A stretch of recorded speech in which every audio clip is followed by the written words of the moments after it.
मसीह यस्सू के कादर अजीम नाम में आप सबकी सलामती हो। खुदावंद के कलाम में से दूसरी तवारीख की किताब उसके हम 15वें बाब को आज खुदावंद के कलाम में से सीखेंगे। और इससे पहले मैं खुदावंद के कलाम को आप सबके साथ शेयर करूं, मैं गुजारिश करती हूं कि आप जितने मेरे साथ ऑनलाइन आ चुके हैं, बराए मेहरबानी इस वीडियो को अपनी वॉल पर और दूसरे ग्रुप्स में जरूर शेयर करें ताकि मजीद लोग हमें खुदावंद का कलाम सुनने के लिए ज्वाइन कर सकें। और मैं साथ ही ये भी गुजारिश करती हूँ कि आप में से जितनों के पास बाइबल मुकद्दस मौजूद है, आप जरूर बाइबल मुकद्दस को मेरे साथ खोलें और निकालें। हम सब मिलकर खुदावंद के कलाम में से दूसरे तवारीख की किताब उसके 15वें बाब को मिलकर पढ़ेंगे। खुदावंद के कलाम में यूं लिखा है, और खुदा की रूह उजिया बिन उदित पर नाजिल हुई और वो आसा से मिलने को गया और उससे कहा, ए आसा और सारे यहूदा और बिन्यामीन, मेरी सुनो, खुदावंद तुम्हारे साथ है जब तक तुम उसके साथ हो, और अगर तुम उसके तालिब हो तो वो तुमको मिलेगा, पर अगर तुम उसे तर्क करो तो वो तुमको तर्क करेगा। अब बड़ी मुद्दत से बनी इसराइल बगैर सच्चे खुदा और बगैर सिखाने वाले काहिन और बगैर शरीयत के रहे हैं, पर जब वो अपने दुख में खुदावंद इसराइल के खुदा की तरफ फिरकर उसके तालिब हुए तो वो उनको मिल गया।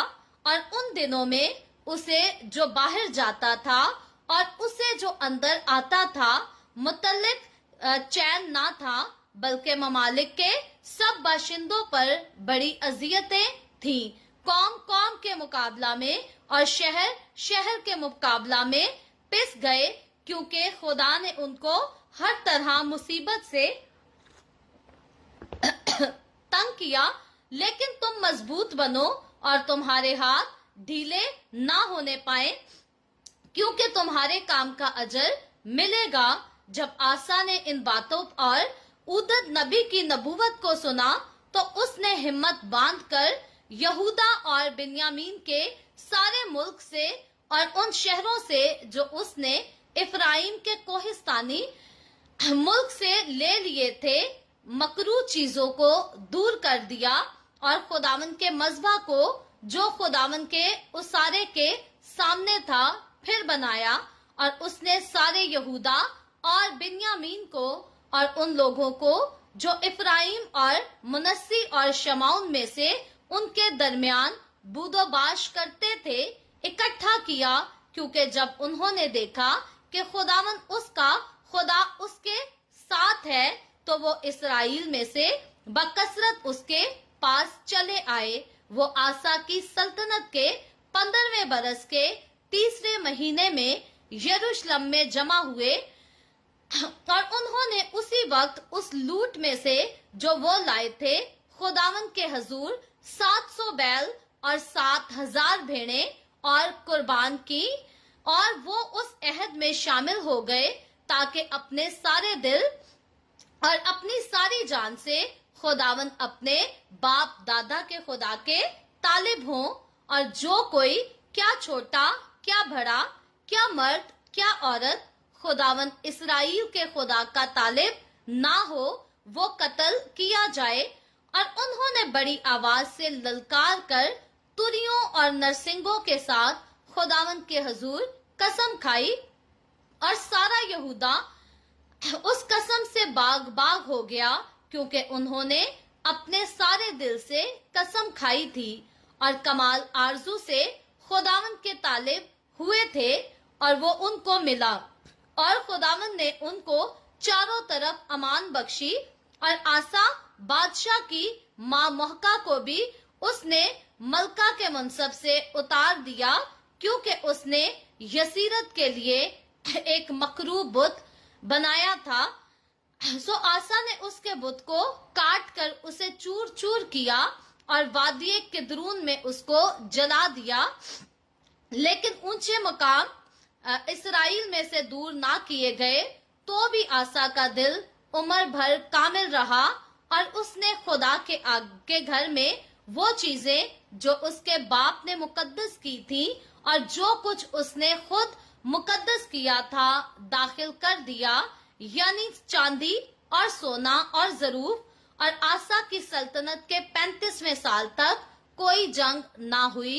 खुदावंद के पाक कलाम पढ़े और सुने जाने पर खुदावंद की बरकत हो, खुदावंद का शुक्र हो। मेरे अजीजों, खुदावंद के कलाम में से दूसरी तवारीख की किताब, उसके हमने 15वें बाब की पहली आयत से लेकर 19वीं आयत तक, यानी कि इस चैप्टर के आखिर तक हमने खुदावंद के कलाम को यहाँ पढ़ा है। और हम देखते हैं कि खुदावंद का कलाम जो है, जो कि मेरे कदमों के लिए, आपके कदमों के लिए चिराग और हम सभी की राह के लिए रोशनी है। ये मुझे और आपको, हम सबको सिखाता और बताता है वो लोग जो अपनी जिंदगी इस रूहे जमीन पर गुजार कर जा चुके, उनकी जिंदगियां कैसी थी और उनके कैसे कामों का इंजाम कैसा था, उनका दौर कैसा था। यहाँ पर हम हिस्ट्री जो पढ़ रहे हैं, तारीख जिस पर गौर कर रहे हैं, ये हिस्ट्री है इसराइल के बादशाहों की, इसराइल के राजाओं की, बल्कि खास तौर पर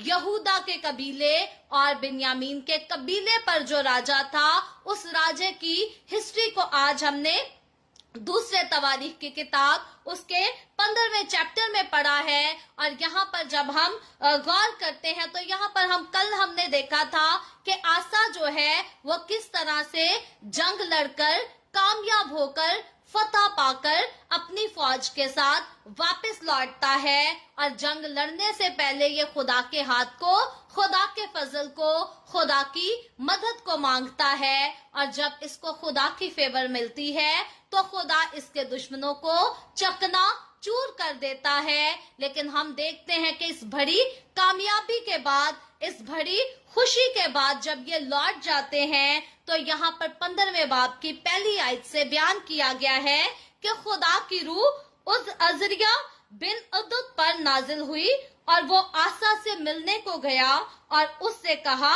ए आसा और सारे यहूदा और बिन्यामीन, मेरी सुनो, खुदावंद तुम्हारे साथ है जब तक तुम उसके साथ हो, और अगर तुम उसके तालिब हो तो वो तुमको मिलेगा, पर अगर तुम उसको तर्क करो तो वो तुमको तर्क करेगा। यहाँ पर कामयाबी के बाद बहुत जरूरी था कि खुदा की तरफ से, खुदा के बंदा के मुंह में खुदा का कलाम डाला जाता और आसा बादशाह को, यहूदा के कबीला को, बिन्यामीन के कबीला को बड़ी फतहमंदी के बाद, बड़ी जीत के बाद याद दिलाया जाता कि जब तक ये खुदा के साथ रहेंगे तब तक खुदा इनके साथ रहेगा, जब तक ये खुदा के तलबगार होंगे तब तक खुदा इनको मिलेगा। ये बात सिर्फ आसा बादशाह के सीखने वाली नहीं थी, ये बात सिर्फ उस वक्त के यहूदा और बिन्यामीन के कबीले के लोगों के सीखने की नहीं थी, बल्कि आज इस बात को सीखना मेरे और आपके, हम सभी के लिए नहायत जरूरी है। क्योंकि हम जिस दौर में अपनी जिंदगी गुजार रहे हैं, ये दौर है बेदीनी का, जिसमें गुनाह जो है कसरत से आगे दिन ब दिन बढ़ता चला जा रहा है, गुनाह आम होता जा रहा है। अगर हम पहले वक्तों की बात करें, 20-30 साल पहले, 15 साल, 10 साल पहले की भी बात करें तो हरामकार लोगों से लोग खार खाते थे, गिन खाया करते थे। लेकिन आज अगर हम देखें तो चलते फिरते कोई ना कोई हमें हरामकार जरूर नजर आता है। यूं तो बहुत सारे काम जो है वो हरामकारी में शामिल होते हैं, लेकिन मैं एक ऐसी हरामकारी की यहाँ पर बात कर रही हूँ, वो हरामकारी जो आज इस दुनिया में कसरत से फैलती जा रही है, यानी कि हम जिन्स परस्ती का गुनाह आज दुनिया भर में हमें हम जिन्स परस्त लोग आम नजर आते हैं। और इनको रोकने वाला, इनको कंट्रोल करने वाला कोई नजर नहीं आता, क्योंकि अब वर्ल्ड लेवल पर, इंटरनेशनल लेवल पर इस गुनाह को, इस पाप को आजादी हासिल है। और अगर कोई खास तौर पर अमेरिका और कनाडा ऐसे ममालिक में रहता है, अगर कोई हरामकार किसी को जिता दे कि तूने गुनाह किया है, तो कनाडा के कानून के मुताबिक उसको 5 साल की जेल भी हो सकती है। सो इस तरह की सजाएं आ गई हैं गुनाहगारों को गुनाह से रोकने के बदले में। सो गुनाह फैलता चला जा रहा है, अच्छाई जो है वो घटती चली जा रही है।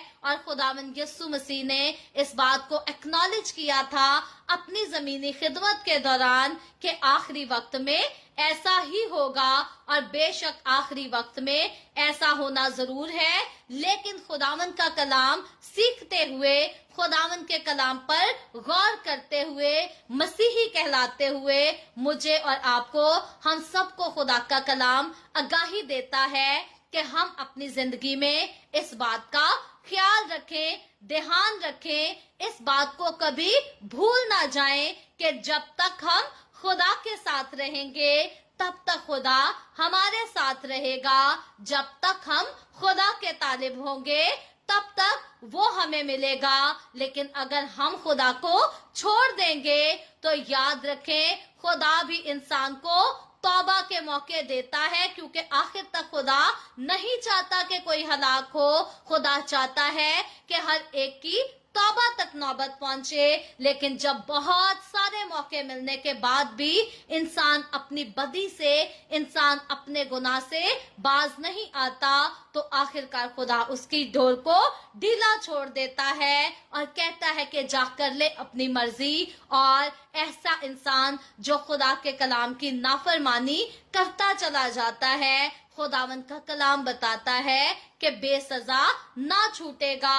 खुदा ऐसे शख्स को अदालत में लाएगा और खुदा ऐसे शख्स को मुजरिम ठहराएगा, और खुदा ऐसे शख्स को आग और गंधक की झील के हवाला कर देगा।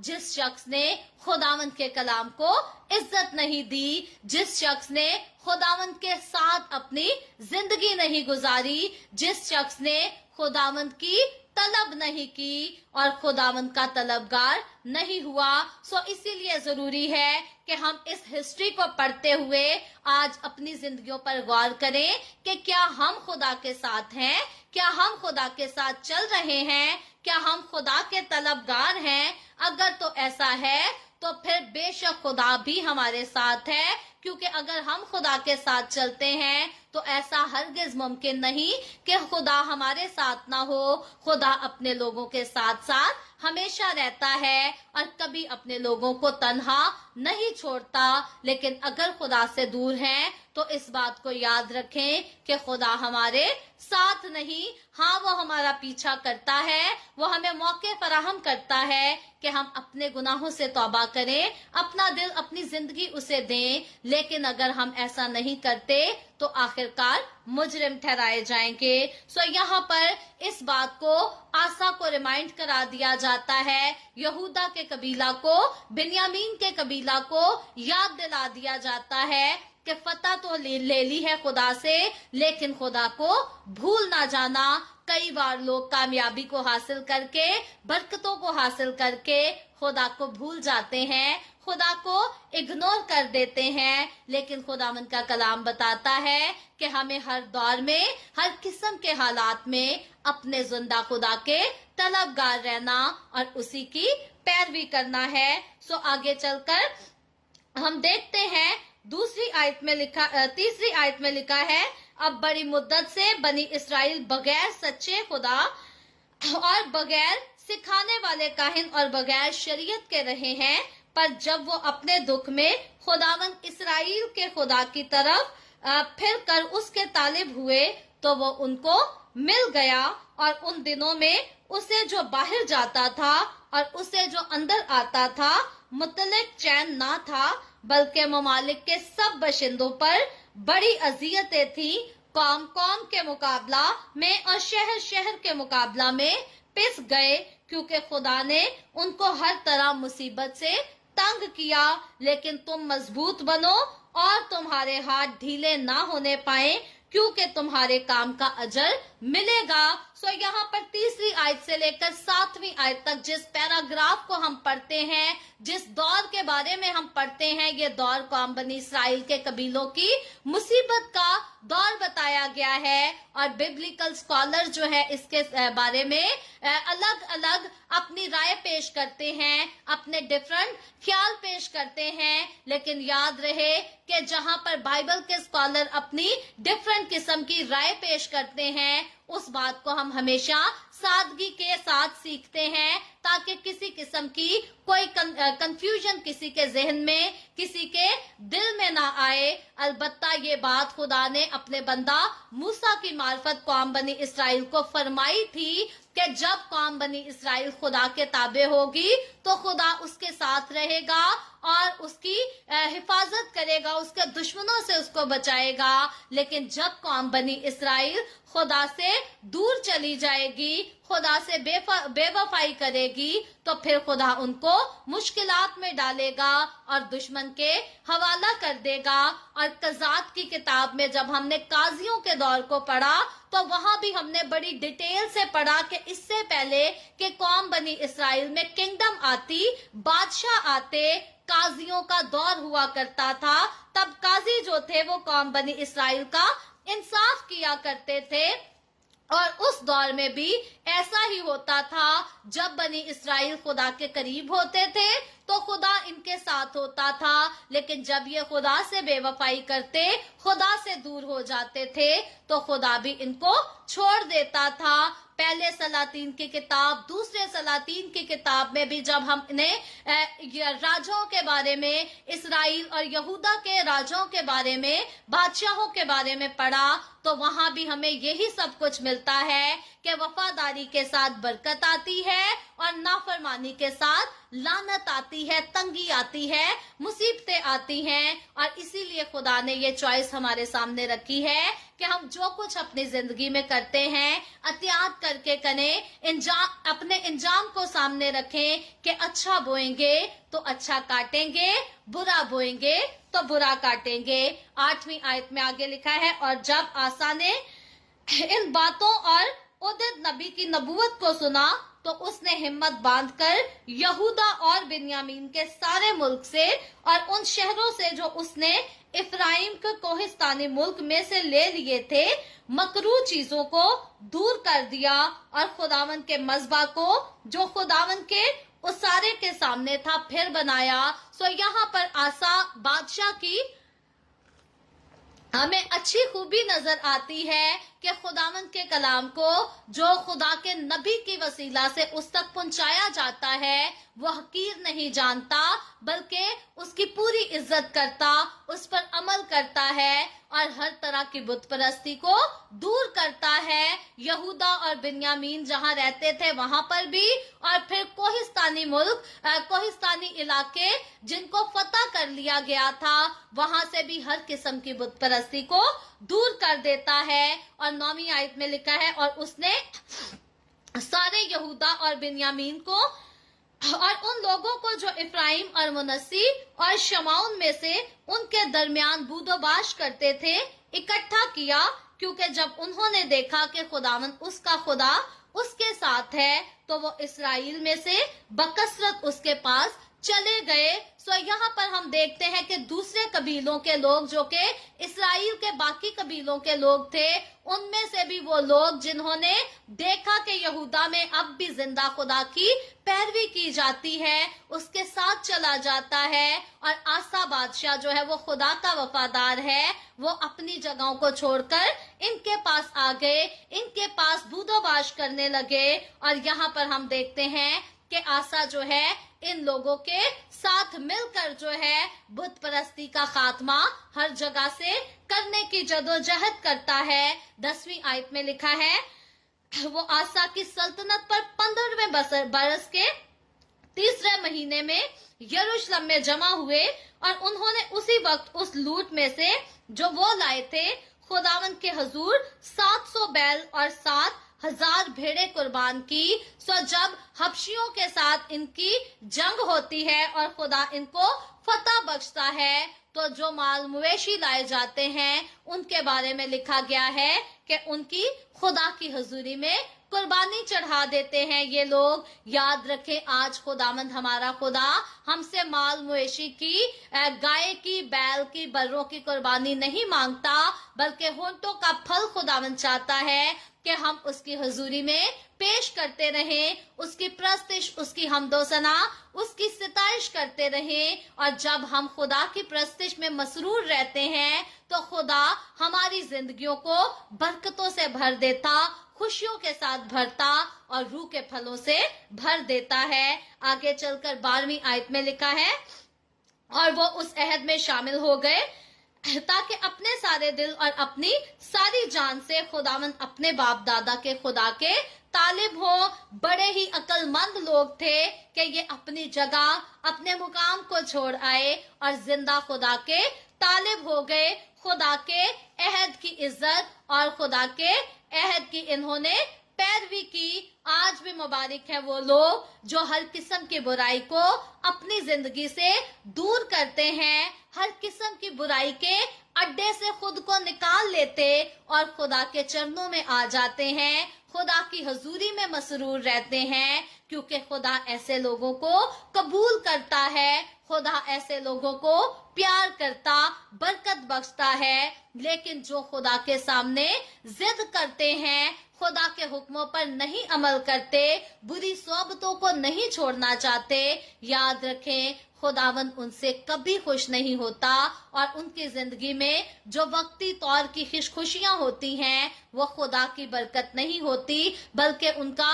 जिस्मानी अजर होता है जिसको वो कुछ अरसा पाते और आखिरकार अब्दी हलाकत के हवाले हो जाते हैं। सो मुझे और आपको खुदा के खौफ में रहना इसीलिए सीखना है ताकि हम अब्दी हलाकत के हवाले ना कर दिए जाएं, बल्कि यीशु मसीह नासरी ने मुझे और आपको हमेशा की जिंदगी के वारिस बनाया है, फिरदौस के वारिस बनाया है। तो बेशक हम खुदावन के हुक्मों पर अमल करके, खुदावन के साथ मोहब्बत करके उसके फिरदौस में दाखिल हो सके और हमेशा की जिंदगी उसी के साथ गुजार सके। आगे चलकर हम देखते हैं 13वीं आयत में लिखा है, और जो कोई क्या छोटा क्या बड़ा, क्या मर्द क्या औरत खुदावंद इस्राएल के खुदा का तालिब ना हो वो कत्ल किया जाए। ये एक खतरनाक हुक्म आसा बादशाह जारी करता है कि जो खुदा का तालिब ना होगा उसको कत्ल किया जाएगा। और लिखा है 14वीं आयत में, और उन्होंने बड़ी आवाज से ललकार कर तुरियों और नरसिंगों के साथ खुदावन के हजूर कसम खाई और सारा यहूदा उस कसम से बाग बाग हो गया, क्योंकि उन्होंने अपने सारे दिल से कसम खाई थी और कमाल आरजू से खुदा के तालिब हुए थे और वो उनको मिला और खुदावन ने उनको चारों तरफ अमान बख्शी। सो यहाँ पर खुदा के साथ वादा करने का अजर इनको क्या मिलता है, खुदा के साथ खुदा की रफाकत में रहने का अजर इनको क्या मिलता है कि ये बाग बाग हो गए, खुशियों से इनकी जिंदगी भर गई और खुदा इनको मिल गया और चारों तरफ इनके अमन और आराम हो गया। मैंने कल भी कहा था, जो लोग खुदा को अपनी जिंदगी नहीं देते, जो खुदा का खौफ नहीं मानते, वो खुद भी मुसीबत में फंसे रहते हैं और अपने साथ दूसरों को भी मुसीबत में फंसाए रहते हैं। कई बार उनके करीबी ऐसे होते हैं जिनकी जिंदगी में कोई ऐब नहीं होता, लेकिन उनकी करनी अच्छे लोगों को भी भुगतनी पड़ती है। सो अपने लिए और अपने अजीजों के लिए कभी मुसीबत का बायस ना बने, कभी लानत का बायस ना बने। अच्छा बोएं, अच्छा काटें और अच्छा सबके साथ बांटते फिरे। आगे चलकर हम देखते हैं 15वीं आयत में लिखा है 16वीं आयत में लिखा है, और आसा बादशाह की मां मोहका को भी उसने मलका के मनसब से उतार दिया, क्योंकि उसने यसीरत के लिए एक मकरूब बुत बनाया था। सो आसा ने उस बुत को काट कर उसे चूर चूर किया और वादिये किद्रून में उसको जला दिया।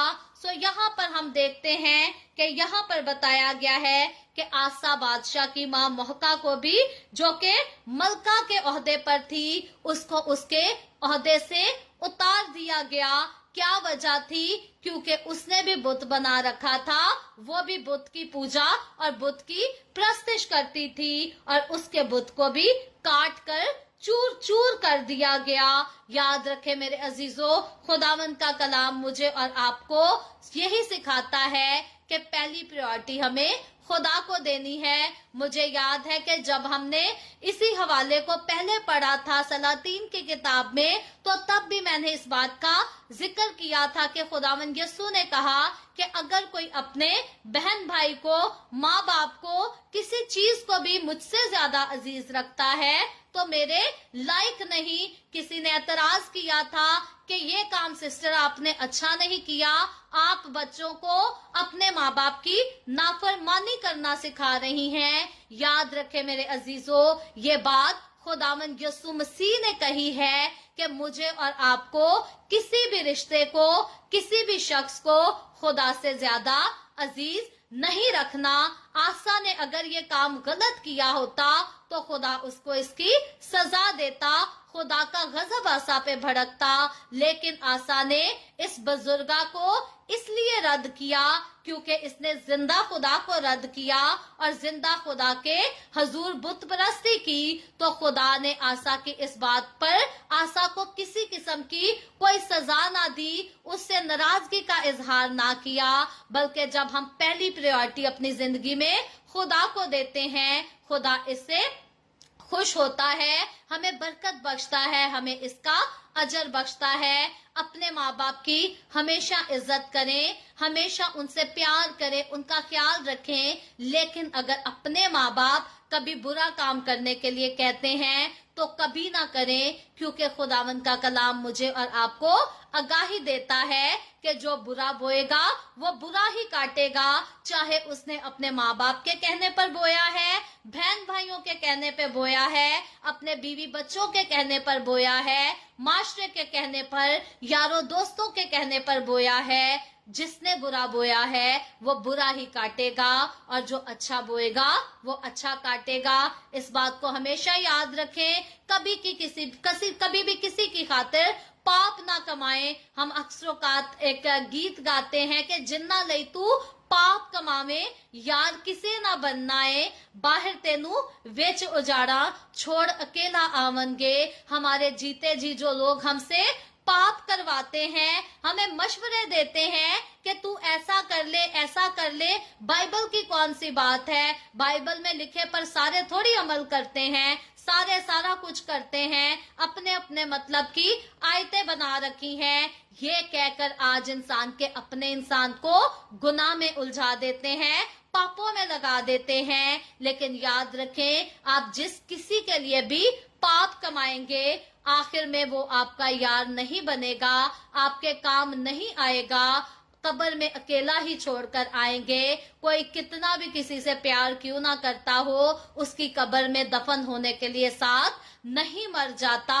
आखिरकार एक के जाने के बाद जिंदगी नई शुरू हो ही जाती है। 4 दिन इंसान रोता है आपकी खातिर, फिर भूलकर आपकी जगह किसी और को दे दी जाती है। सो किसी की खातिर पाप ना बना कमाए, किसी की खातिर अपनी जिंदगी को, अपने किरदार को मैला कुचैला ना करें, क्योंकि कोई भी आपके साथ नहीं जाएगा।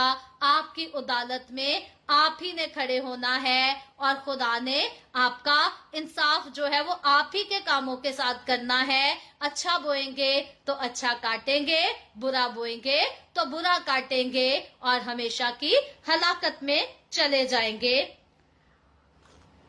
सो यहाँ पर आसा बादशाह खुदा की पैरवी करते हुए इस बुजुर्गा का भी कोई लिहाज नहीं लेता, उसको उसके ओहदे से हटा देता और उसके बुत को चूर चूर कर देता है। आगे लिखा है 17वीं आयत में, लेकिन ऊंचे मुकाम इसराइल में से दूर ना किए गए तो भी आसा का दिल उम्र भर कामिल रहा और उसने खुदा के घर में वो चीजें जो उसके बाप ने मुकद्दस की थी और जो कुछ उसने खुद मुकद्दस किया था दाखिल कर दिया, यानी चांदी और सोना और ज़रूब। और आसा की सल्तनत के 35वें साल तक कोई जंग ना हुई। सो यहाँ पर हम देखते हैं कि आसा खुदा का वफादार होता है, खुदा की बातों को, खुदा के कलाम को प्रायोरिटी देता है और किसी इंसान का, किसी चीज का लिहाज नहीं करता। तो आखिरकार हम देखते हैं कि खुदा भी उसको नहीं छोड़ता, खुदा भी उसके साथ रहता है। उसके किंगडम के 35वें बरस तक हम देखते हैं कि अमनो आराम रहा, सुलह सफाई रही, उसकी जिंदगी खुशियों से भरी रही। और बाइबल मुकद्दस में वो लोग जिन्होंने, हम देखते हैं कि खुदा की नाफरमानी की, उनको खुद भी मुसीबतों का सामना करना पड़ा और दूसरों के लिए भी मुसीबत ही बनते रहे। सो हमने किसी के लिए मुसीबत नहीं बनना, बल्कि अपने लिए भी बाइस से बरकत, दूसरों के लिए भी बाइस से बरकत बनना है। खुदावंद आज के कलाम के वसीला से मुझे और आपको, हम सबको बहुत बरकत दे।